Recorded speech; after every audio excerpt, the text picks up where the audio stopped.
Acompáñenme por favor a Lucas capítulo 1, vamos a leer el versículo 46 y el versículo 47.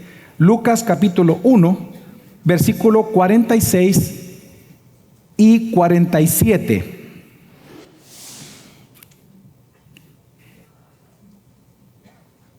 Dice así la Biblia: Entonces María dijo: Mi alma engrandece al Señor, y mi espíritu se regocija en Dios mi Salvador. Vamos a orar. En esta mañana, Señor, te damos muchas gracias porque tú nos permites estar reunidos alrededor de tu santa palabra, Señor. Gracias porque tenemos la oportunidad de poder escuchar tu voz a través de la predicación de tu palabra escrita.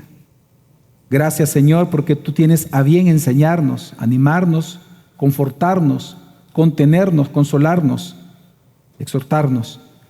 Te pedimos, Señor, que tú seas exaltado una vez más, tal como lo dice el texto, que tú seas magnificado esta mañana en nuestros corazones y que nosotros no solamente seamos oidores, sino hacedores de la misma. En el nombre de Jesús, amén. Pues la verdad es que era un mayo, el mes de mayo de 1971. Resulta que una madre primeriza, una madre que después fue madre de 3 hijos, en este año, en este mes, fue una madre primeriza, que cuando ella entró a su casa del hospital, de haber parido a su primer hijo, cuando entra a su casa resulta que se encuentra con una gran sorpresa.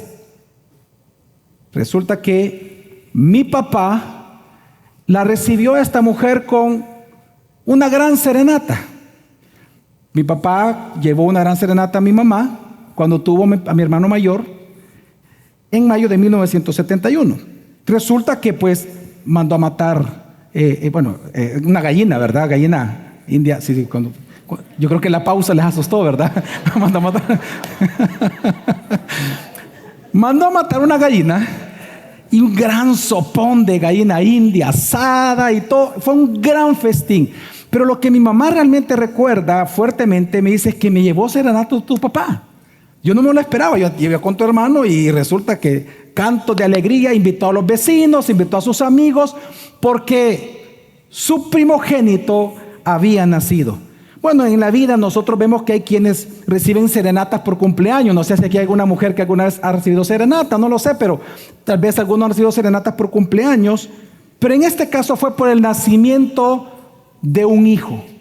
Pues resulta que aquí en el Evangelio de Lucas, en los albores del Evangelio de Lucas, nosotros encontramos que del versículo 46 al 55 que nuestro hermano Felipe leyó, vemos cómo Lucas nos narra un cántico, un himno inspirado por el Espíritu Santo que María cantó precisamente a Dios por la alegría de que sería madre de Jesús, el Salvador del mundo. Esta canción de María es tan famosa, es tan importante, es tan necesaria estudiarla, que de hecho tiene un nombre específico y se le llama el Magnificat. Este nombre en latín tiene que ver con la primera frase que encontramos nosotros en el versículo 46, porque en latín significa Magnificat anima mea dominum. Entonces de la primera palabra Magnificat, decir magnifica mi alma al Señor, es que viene el nombre de el Magnificat. Pues precisamente el Magnificat, hermanos, es uno de los 4 himnos que nosotros encontramos en el Evangelio de Lucas, únicamente en el capítulo 1 y 2, alrededor del nacimiento de nuestro Señor Jesucristo. Precisamente, Lucas narra en esos 2 primeros capítulos estos cánticos o himnos que se cantaron alrededor de la encarnación de Jesucristo. Está en primer lugar el Magnificat, en segundo lugar el Benedictus, que es el de Zacarías, que lo vamos a predicar el próximo domingo. Luego viene el Gloria a Dios en las alturas, que cantaron los ángeles. Y luego viene el que cantó Simeón en el templo al 8º día, cuando fue presentado Jesucristo, que se conoce como el Nunc Dimittis. Precisamente estos cuatro himnos nos dicen a nosotros que a Jesús se le llevó una tremenda serenata. Realmente es una serenata santa inspirada por Dios, porque son cánticos, son realmente himnos que fueron compuestos bajo inspiración del Espíritu Santo, cantando por el nacimiento, la encarnación de nuestro Señor Jesucristo. Precisamente estos 4 cánticos son los que vamos a analizar de aquí a diciembre, al 24, por cierto, que cae domingo, y luego el 31 vamos a hacer un sermón distinto. Ahora, lo interesante es que estos 4 cánticos solamente aparecen en el Evangelio de Lucas. Y digo que es interesante porque eso significa, y esto clasifica a Lucas como el primer himnólogo de toda la historia de la iglesia, de toda precisamente del Nuevo Pacto. Como el gran pastor bautista Graham Scroggie dice acerca de estos 4 himnos: son el último de los salmos hebreos que encontramos en la Biblia y el primero de los himnos cristianos. De hecho, el Magnificat es un poema. El Magnificat es, hermanos, el Magnificat es el primer himno cristiano ya de toda la historia del cristianismo. Y frente a nosotros tenemos el primer himno que Dios inspiró, uno de 4 para la iglesia. Y es impresionante nosotros porque lo que vemos nosotros en el Magnificat es como Dios es alabado por su misericordia. Porque ella, María, irrumpe en alegría porque reconociendo que a pesar de que ella era una pecadora, Dios la escogió para dar a luz a Jesús el Mesías, quien traería la salvación de todos aquellos escogidos, a quienes en el cántico se les llama los humildes, pero a la vez este mismo Jesús Salvador resulta que vendría a humillar a los soberbios, es decir, aquellos que no creerían en Él. Ahora, yo sí creo que es importante analizar un poco el contexto, y por eso el hermano Felipe nos ayudó a leer desde versículos anteriores al Magnificat. El contexto aquí, para entender la riqueza del canto de María, es importante. Prácticamente Lucas nos ubica en 2 narrativas. Por un lado encontramos a una anciana, no sabemos su edad, puede ser entre 70 y 80 años más o menos, se le ubica a ella, a Elizabeth, en donde Dios le anuncia a través del ángel Gabriel también a su esposo que ella iba a concebir un hijo de ellos 2. Y precisamente encontramos la narrativa de una anciana al cual Dios le hizo también un milagro porque era estéril, pero también encontramos por otro lado a una joven virgen a quien estaba recién en este momento recién concebida. Ya Elizabeth tenía 6 meses, María tenía simplemente un par de días. Ahora, lo interesante es que por alguna razón, y se cree que María posiblemente en su momento ante la noticia, tal vez tuvo algunas dudas, el ángel Gabriel sin necesidad alguna le avisa que su prima estaba embarazada también de manera milagrosa. No, obviamente no era el Mesías, el encarnado, pero sí era estéril y Dios hizo que tuviera hijos. Entonces María, desde el día en que el ángel le anunció, desde el momento en que este pequeño cigoto nació, ahí, que estaba ahí, ella decide ir a ver a su prima. Entonces Lucas nos narra que la visitó. La distancia más o menos que recorrió María embarazada fue más de 100 millas. Y lo que vemos entonces que Lucas nos narra es el encuentro entre una anciana a quien Dios le hizo un milagro, a una joven a quien Dios le hizo un milagro. Lo interesante que encontramos aquí es un momento histórico, porque a nivel de vientres encontramos al último de los profetas del Nuevo Pacto con el gran profeta del Nuevo Pacto que se conocen. El encuentro fue tan espectacular que dice la Escritura que en ese momento Elizabeth fue llena del Espíritu Santo y su hijo en su vientre también.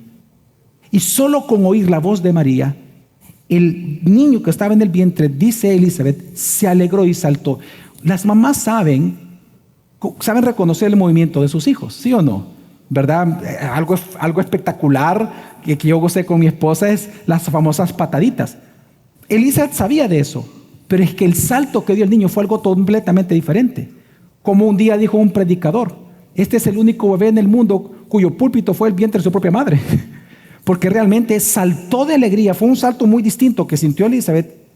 Y a nivel profético, ella lo que dijo es reconocer que el niño había saltado de alegría porque frente a él estaba el Mesías.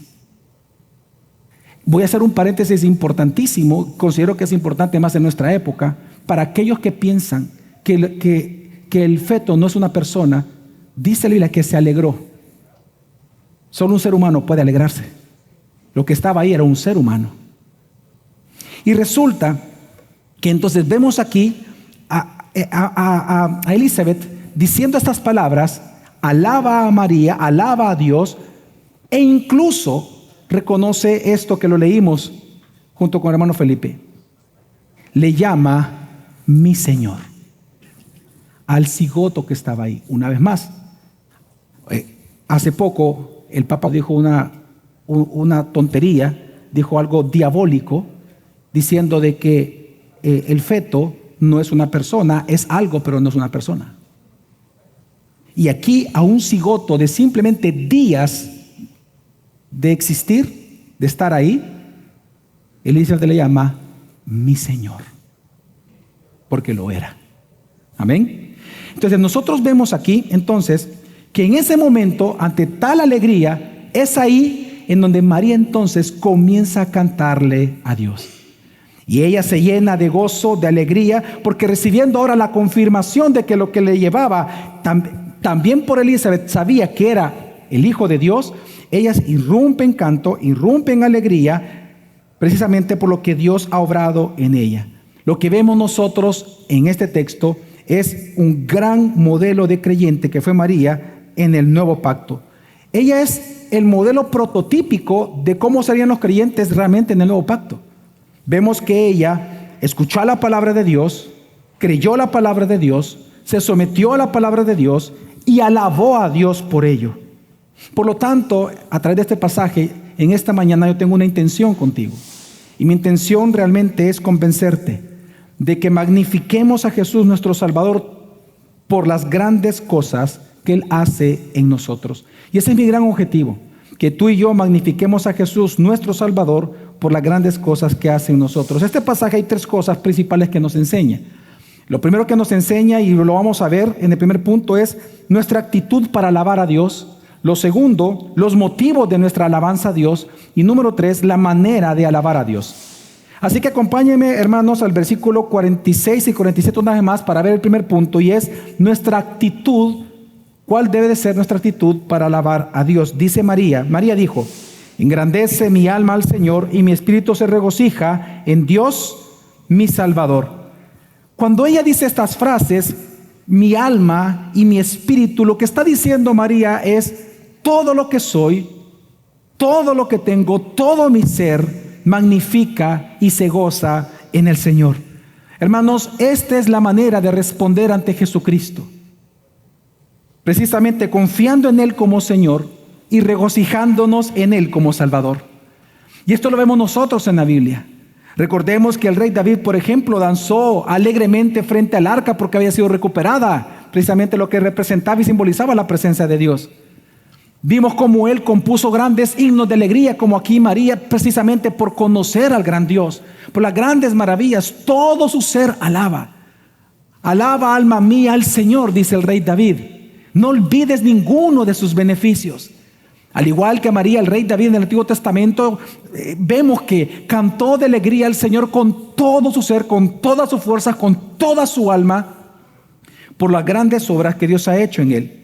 Encontramos, por ejemplo, a María de Betania en el Nuevo Testamento, quien frente a Jesús, la respuesta de ella fue quebrar un vaso de alabastro de perfume carísimo, se lo ungió los pies y con su cabellera, esta María de Betania precisamente secó los pies de Jesús. A esta obra recordemos las palabras que le dijo Jesús, que quedaron registradas en la Escritura. Esto está en Mateo 14:6. Jesús dice: hermosa, bella, honrosa obra ella ha hecho. Qué hermoso, dijo Jesús. La clasificación de Jesús fue: qué hermosa obra lo que ella ha hecho. Pero también nosotros vemos a la samaritana, que Jesús frente a la samaritana le dijo que Dios anda buscando adoradores que le adoren en espíritu y en verdad, porque tales adoradores Dios busca que le adoren. Es decir, nosotros encontramos en la Biblia que la respuesta natural del ser humano ante encontrarse con Jesús es adoración, es adorarlo con todo nuestro ser. Hermanos, Dios desea tu adoración privada. Por un lado, todo esto significa que Dios desea tu adoración privada, la oración en privado, la alabanza en privado, el canto en privado.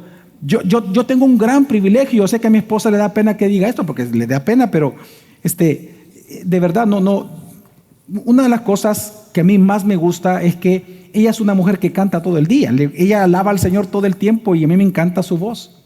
Y hay veces donde realmente yo le pido que cante, y ahí donde le da un poco de pena, ¿verdad? Porque entiendo que es una adoración privada. Y cada uno de nosotros debemos entender que Dios busca nuestra adoración privada, pero también Dios busca nuestra adoración comunitaria. Dios espera que nosotros aquí comunitariamente adoremos al Señor todo el tiempo, a través de todo lo que Él mismo considera y ha determinado que es adoración. El escuchar la palabra, el cantar a viva voz, el expresar nuestra alabanza en adoración, en oración comunitaria, participar hoy del sacramento de la cena del Señor. Es decir, todo esto es adoración a Dios, lo que hacemos en una liturgia. Bueno, Martín Lutero dijo, y lo cito: en mi propia casa no hay calor ni vigor en mí, pero en la iglesia, cuando la multitud se reúne, un fuego se enciende en mi corazón y se abre paso. Hermanos, magnificar al Señor con todo nuestro ser es lo que Dios desea de nuestra vida. Que lo adoremos y que lo magnifiquemos con todo nuestro ser. Ahora, ¿por qué María magnificó a Dios? ¿Qué fue lo que la motivó a ella? ¿Cuáles son las razones de su magnificar con toda su alma, con todo su ser a Dios? La Biblia nos demuestra su cántico que ella alabó a Dios de esta manera por dos razones. La primera, si me acompaña usted, está en el versículo 48 al 50, y es porque Dios levanta a los humildes. Vamos a leer los versículos, dice, versículo 48 al 50, sigamos leyendo, dice, el versículo leímos: mi alma engrandece o magnifica al Señor, y mi espíritu se regocija en Dios mi Salvador. Porque, dice, viene la primera razón, porque ha mirado la humilde condición de esta sierva o esclava, pues desde ahora en adelante todas las generaciones me tendrán por bienaventurada, porque grandes cosas me ha hecho el poderoso, y santo es su nombre, y de generación en generación es su misericordia para los que le temen.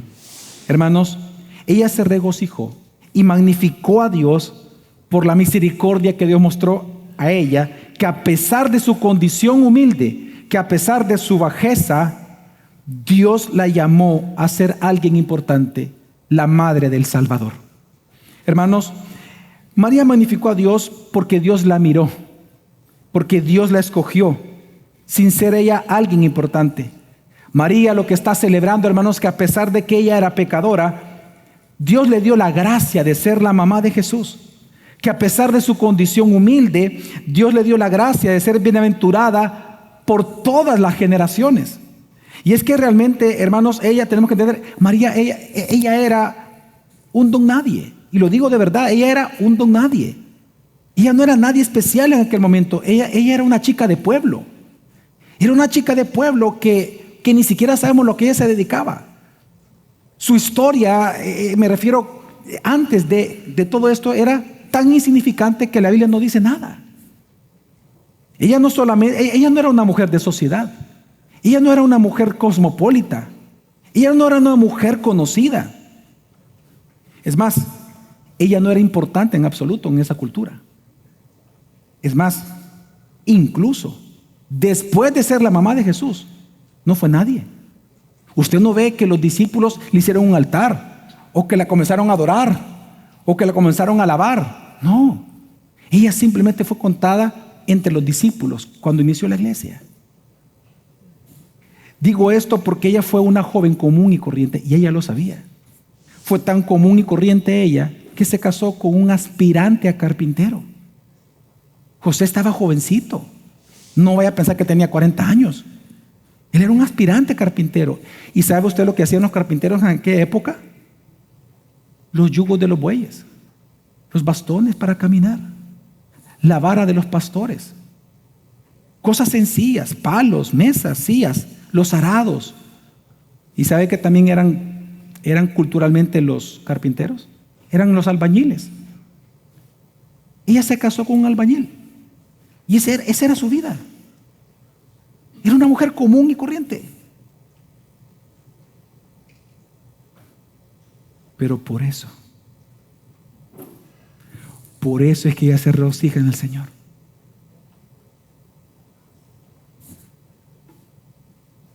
Porque precisamente ella, reconociendo su indignidad delante de Dios, de ser pecadora, Dios la dignificó de la mejor manera posible que Dios puede dignificar a una mujer, siendo la mamá del Salvador.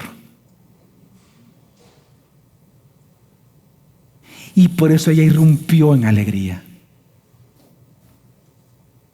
Porque aquí se cumple lo que dice Isaías 57:15. Dios dice: yo habito en la altura y en la santidad, y con el quebrantado y humilde de espíritu. Y es que ella precisamente sabía que sin merecerlo vino a ser la mamá del Salvador del mundo. Y por eso ella alabó a Dios. Y yo quiero que observes la alabanza que ella generó a Dios. Ella no fue una alabanza como común y corriente hoy posiblemente hacemos.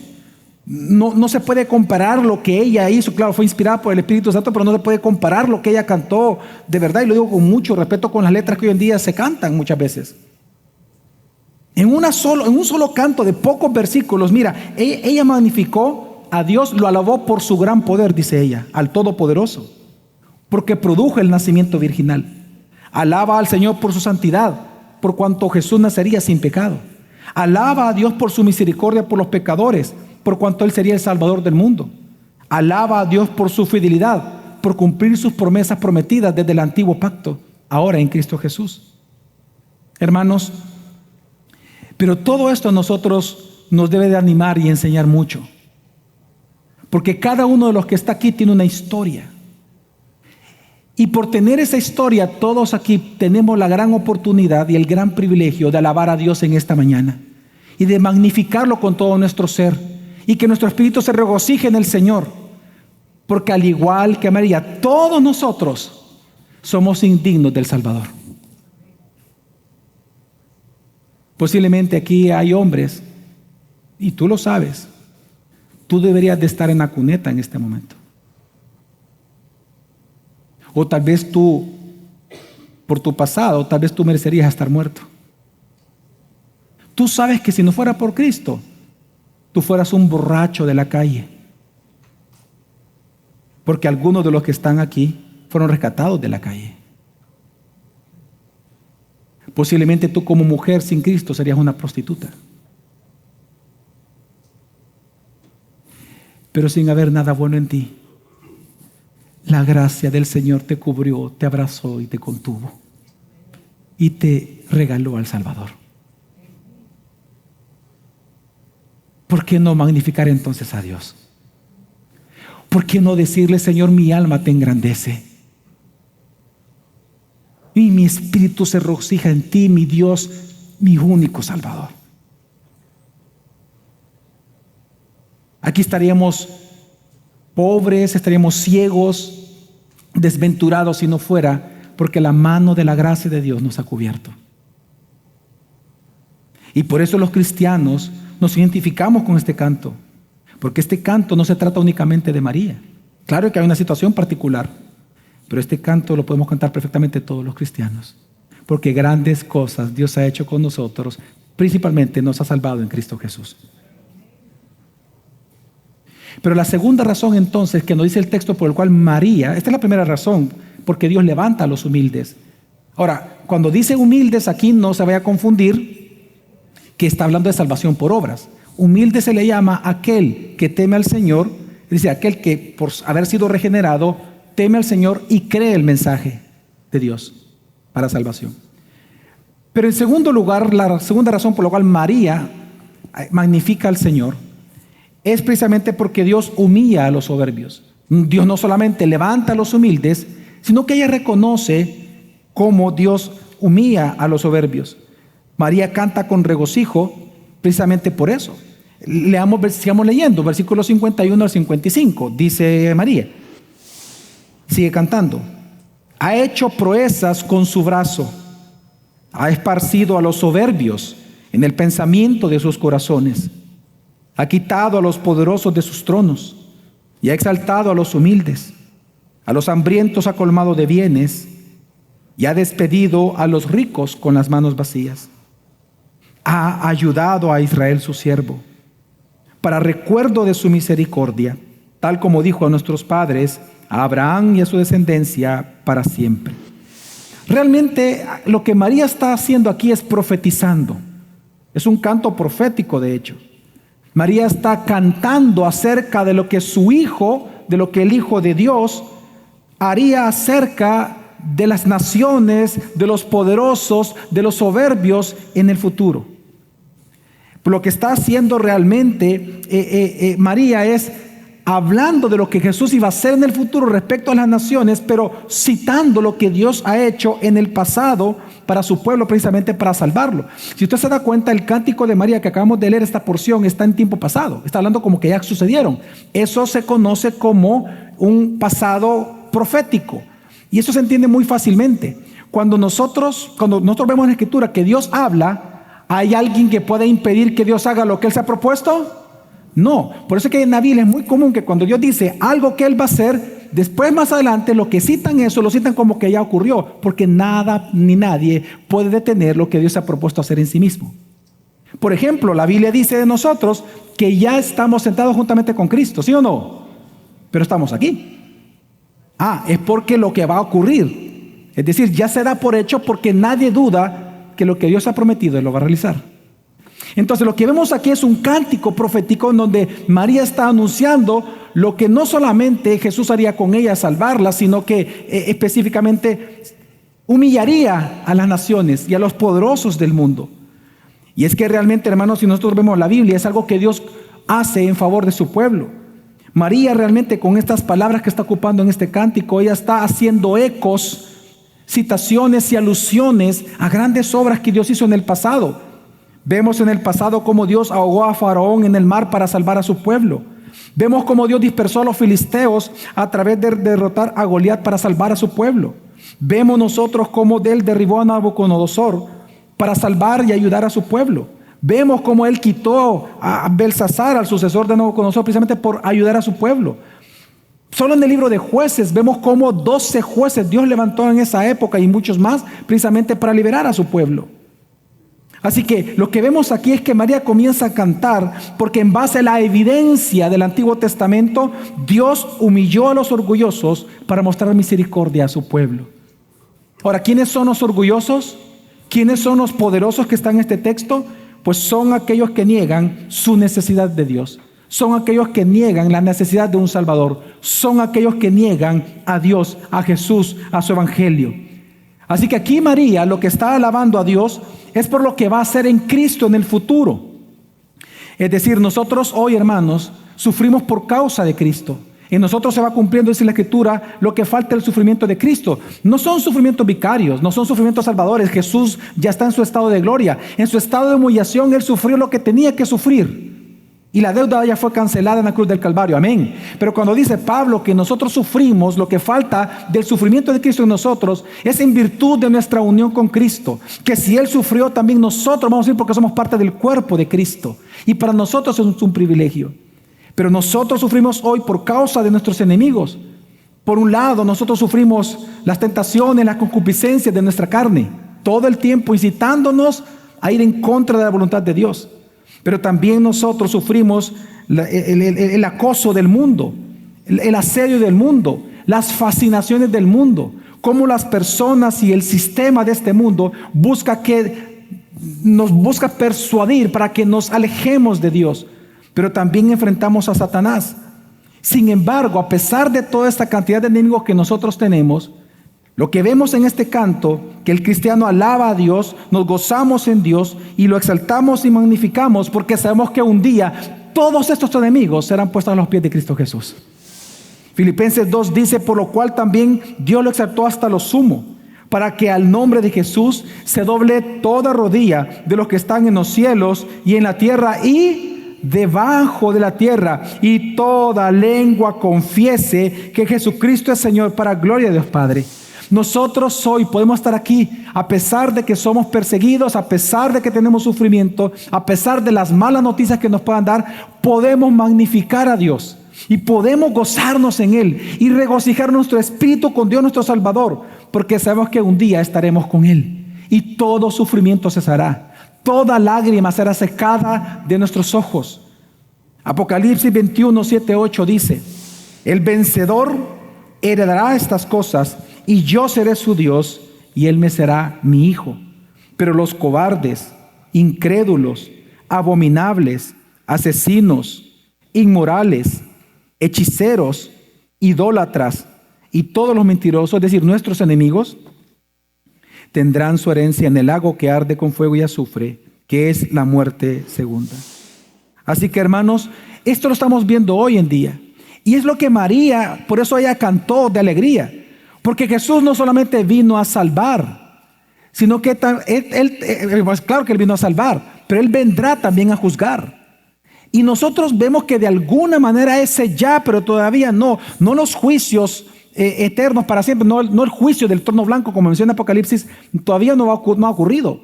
Pero nosotros vemos como hoy en día, por ejemplo, mientras Jesús salva a algunos, a otros no los salva. Mientras unos reciben misericordia, otros están recibiendo justicia. Y en eso Dios es glorificado. Y eso es lo que canta María. Que resulta que aquel Dios Salvador resulta que es el juez del mundo. Y Él también vendrá a humillar a los soberbios, a aquellos que persiguen a su pueblo y a aquellos que rechazan su majestuosidad.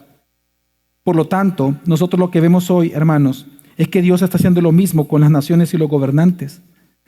Dios hace exactamente lo mismo, a nivel no solamente particular, sino que a nivel ya más general. Dios hace lo mismo con las naciones y con los gobernantes que rechazan o se avergüenzan de Cristo su evangelio. Así lo dice Romanos capítulo 1, que la ira de Dios se está manifestando un presente continuo contra todos aquellos que detienen con justicia la verdad. Eso incluye naciones, gobernantes, personas. ¿O acaso olvidamos el caso del rey Agripa, Herodes de Agripa? Que él dijo, por ejemplo, acerca del mismo, él dijo, esta es voz de un Dios y no de un hombre, acerca de él. Y dice que en ese instante, dice Lucas, y lo cito, y como Herodes no alababa a Dios, un ángel del Señor lo hirió y fue comido por gusanos y murió.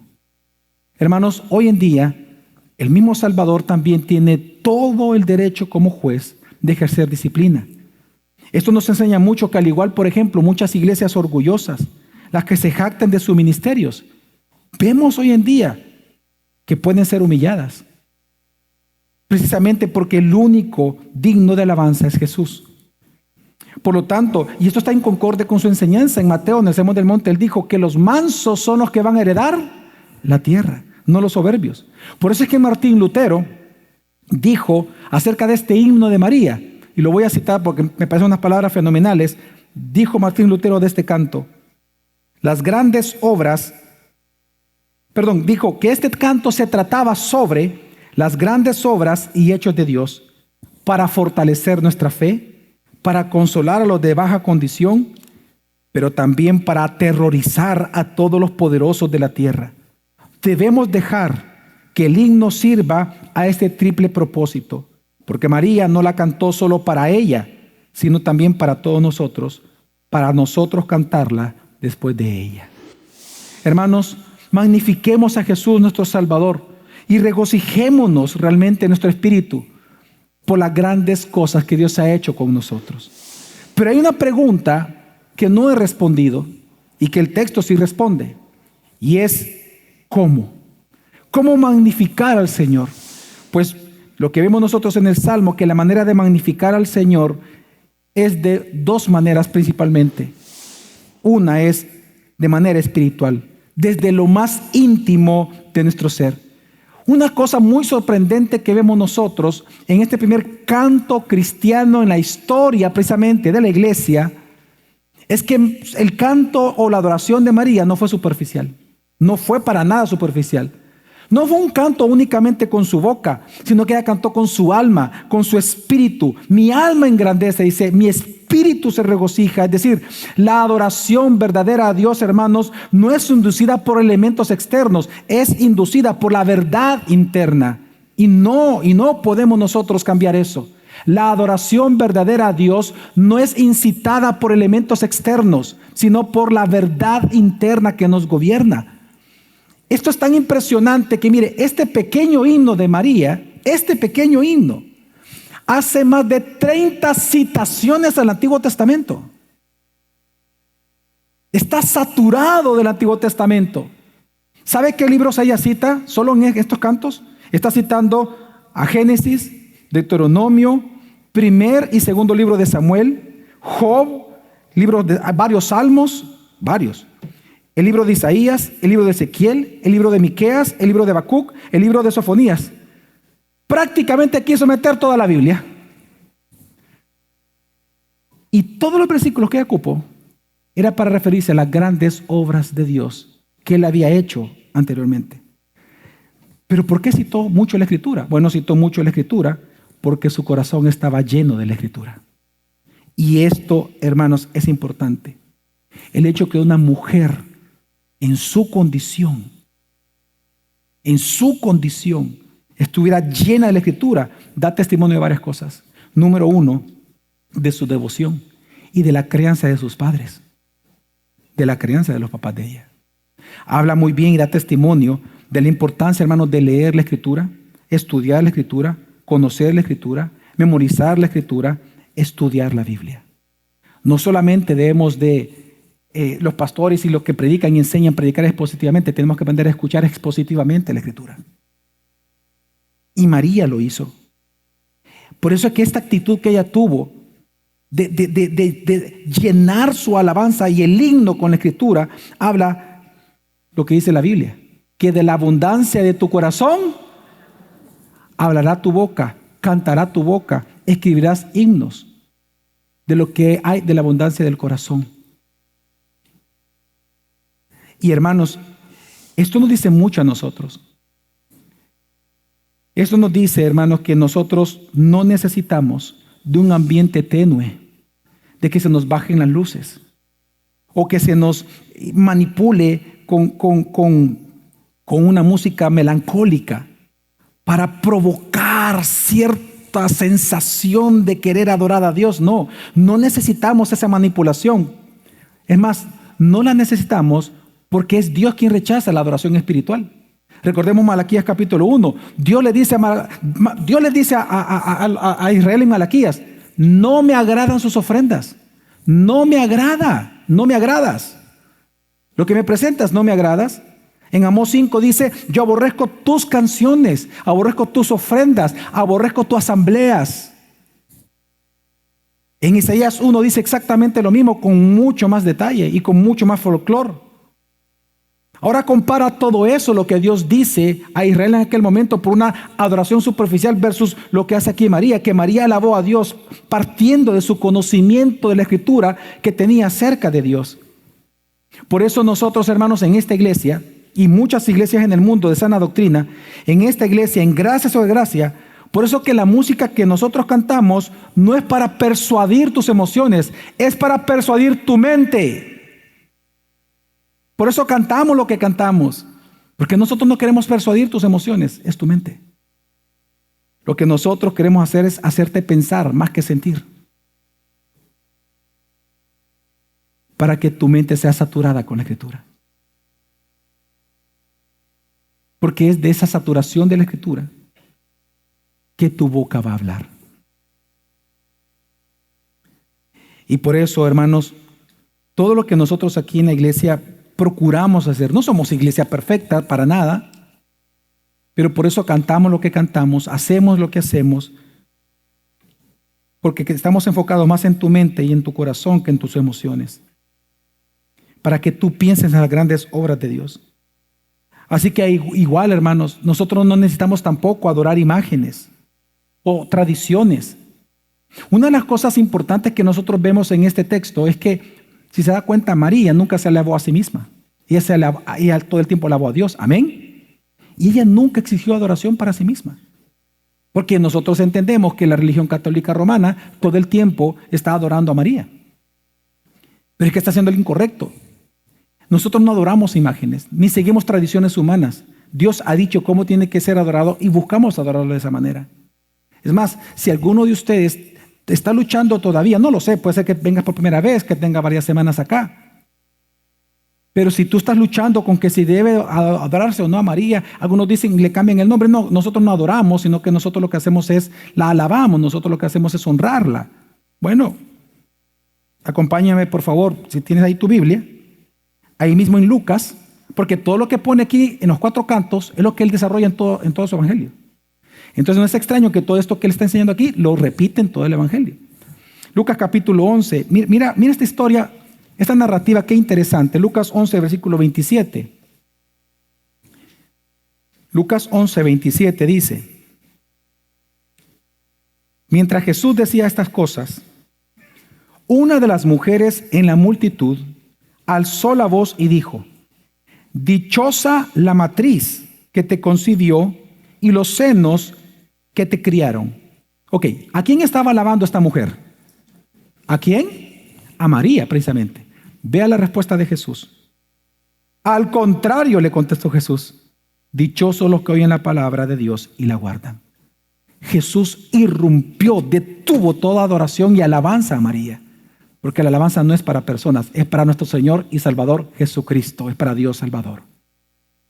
Y digo esto porque nosotros, la manera en que tenemos que adorar a Dios, que nos enseña este canto, es que tiene que ser desde lo más profundo de nuestro ser, de manera espiritual, delante de Dios y para Dios.